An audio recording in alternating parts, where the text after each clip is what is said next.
दोस्तों, महबूबा मुफ्ती जो पीडीपी की सदर हैं, उन्होंने एक बहुत ही अहम मांग रखी है।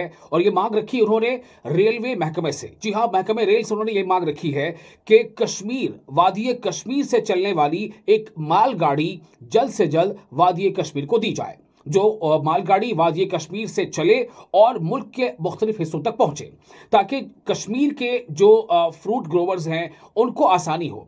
चूंकि उनका ये कहना है कि अक्सर ये होता है कि एक लंबे अरसे तक मौसम की वजह कर जम्मू कश्मीर नेशनल हाईवे जो है वो बंद रहता है, और इसके नतीजे में फलों से लदे हुए कई 100 ट्रक जो है वो रोड पर यूं खड़े रहते हैं, और रोड पर खड़े खड़े उनके जो मेवाजात हैं, उनके जो फल हैं, वो कई बार खराब हो जाते हैं। इसलिए उन्होंने ये मांग की है कि वादी कश्मीर से चलने वाली एक मालगाड़ी खासतौर से मख्तस की जाए जम्मू कश्मीर को, वादी कश्मीर को, जो वादी कश्मीर से फ्रूट ग्रोवर्स को जो है राहत पहुंचाएगी। और फ्रूट ग्रोवर्स किसी भी मौसम में इस मालगाड़ी के जरिए से अपने सेबों को या दूसरे मेवाजात को मुल्क के दूसरे हिस्सों की मंडियों तक आसानी से पहुंचा सकेंगे।